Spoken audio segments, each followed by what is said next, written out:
नमस्कार बच्चों, हिंदी की कक्षा में आप सभी का स्वागत है। बच्चों, आज की कक्षा में हम आपकी व्याकरण पुस्तक हिंदी व्याकरण का पाठ 5 पढ़ेंगे, जिसका शीर्षक है शब्द निर्माण।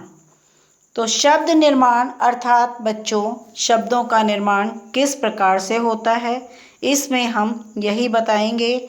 जैसे मान शब्द है, मान में अगर मैं पहले अभी लगा दूं तो अभिमान बनेगा, सम लगा दूं तो सम्मान बनेगा, अप लगा दूं तो अपमान बनेगा और वी लगा दूं तो विमान लगेगा। तो देखिए, कुछ शब्दों में मूल शब्दों से पहले मैंने कुछ शब्दांश लगाए, शब्दों के अंश लगाए, तो ये क्या हो गए, उपसर्ग हो गए। अर्थात जो शब्दों से पहले लगे वो उपसर्ग कहलाते हैं।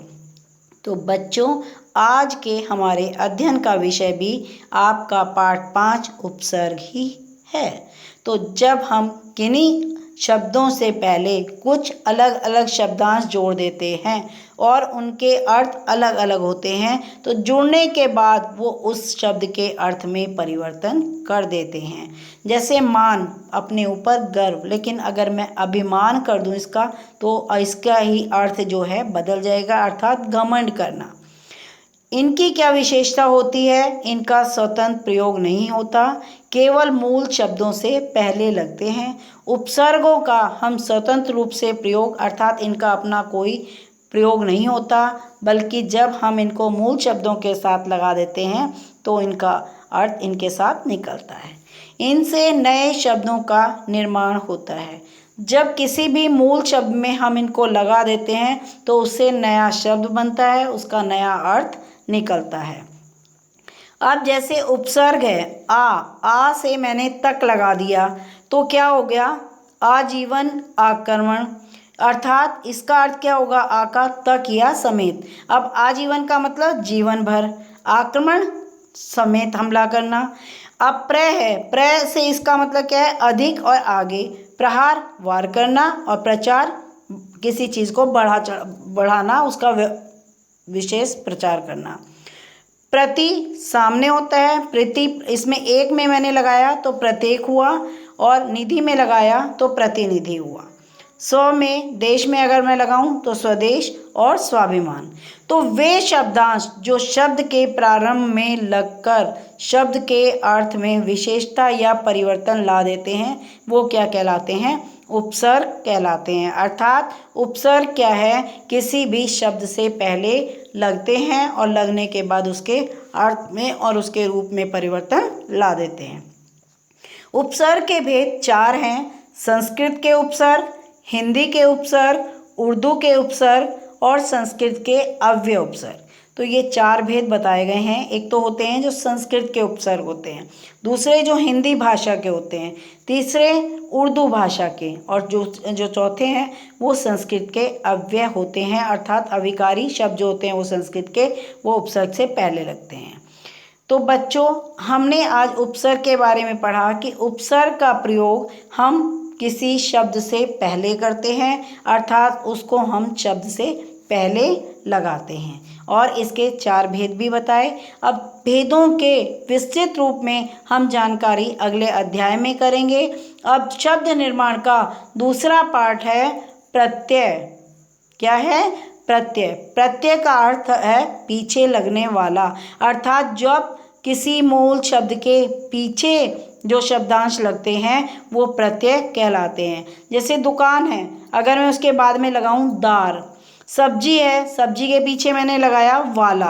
बिक का पीछे लगाया आऊ, बिकाऊ। सोना के पीछे मैंने आर लगाया तो क्या बना, सोनार। तो उपयुक्त शब्दों के अंत में दार, आऊ, वाला, आर जुड़ने से उनके अर्थ में परिवर्तन हो गया। तो इस प्रकार के शब्दांश क्या है, प्रत्यय कहलाते हैं। अर्थात प्रत्यय शब्दों का प्रयोग हम शब्द के अंत में करते हैं या पीछे करते हैं। आप उपसर्ग या प्रत्यय में भेद जब बताएंगे तब दोनों में ये बात स्पष्ट करेंगे कि उपसर्ग का प्रयोग हम शब्दों से पहले करते हैं और प्रत्यय का प्रयोग हम शब्द के बाद में करते हैं। अब जो शब्दांश शब्द के अंत में जुड़कर उसके अर्थ में विशेषता अथवा परिवर्तन करते हैं वे प्रत्यय कहलाते हैं। अब प्रत्यय के दो भेद होते हैं, कृत प्रत्यय और तद्धित प्रत्यय। कृत प्रत्यय कौन से होते हैं? जो क्रिया के मूल रूप के साथ जुड़कर नए शब्दों का निर्माण करते हैं, वो कृत प्रत्यय कहलाते हैं। अर्थात ये प्रत्यय क्या है? क्रिया के साथ जुड़ते हैं, जो मूल रूप होता है, और उसके पीछे जुड़कर जो है उसके अर्थ में ये परिवर्तन कर देते हैं। जैसे अक्कड़ है, घूम के पीछे लगा तो घुमक्कड़ बन जाएगा, भूल के पीछे लगा तो भुलक्कड़ बन जाएगा, पी के पीछे लगा पियक्कड़ बन जाएगा। तो ये क्या है? क्रिया के पीछे लग रहे हैं। अब इसी का दूसरा रूप है तद्धित प्रत्यय। तद्धित प्रत्यय वे प्रत्यय होते हैं जो संज्ञा, सर्वनाम और विशेषण के साथ लगकर एक नए शब्द का निर्माण करते हैं, वो तद्धित प्रत्यय होते हैं। अर्थात कृत प्रत्यय जो हैं वो क्रिया से बाद में लगते हैं, और तद्धित प्रत्यय क्या होते हैं? वो संज्ञा या सर्वनाम विशेषण के बाद लगते हैं। जैसे आ को भूख है, संज्ञा अगर मैं उसके पीछे लगाऊं भूखा हो जाएगा, शिष्य है शिष्य हो जाएगा। इसी प्रकार आई है, भला के पीछे मैं आई लगाऊं तो भलाई बन जाएगा। ये जो शब्द हैं ये किसके पीछे लगते हैं? संज्ञा, सर्वनाम, क्रिया एवं विशेषण के पीछे लगकर नए शब्दों का निर्माण करते हैं। तो बच्चों, ये हमारे इस अध्याय में शब्दों का निर्माण हम किस प्रकार से करते हैं बताया है कि एक उपसर्ग लगाकर और एक प्रत्यय लगाकर। तो शब्दों का निर्माण दो प्रकार से हुआ, उपसर्ग लगाकर और प्रत्यय लगाकर। अब हम इसका सार करते हैं, इस पाठ का जो हमने इसमें पढ़ा उसको संक्षिप्त में एक बार दोहराते हैं। उपसर्ग शब्द हमेशा किसी शब्द के पहले जो शब्दांश लगते हैं वो उपसर्ग कहलाते हैं। अर्थात हम उपसर्गों का प्रयोग किसी भी मूल शब्द से पहले करते हैं, और करने के बाद उसके साथ जब हम लगाते हैं किसी भी शब्द के साथ इसको, उसके रूप और अर्थ में परिवर्तन हो जाता है। प्रत्यय शब्द हमेशा किसी भी शब्द के पीछे जुड़ते हैं, और पीछे जुड़ने के बाद वो उसके रूप तथा अर्थ में परिवर्तन कर देते हैं।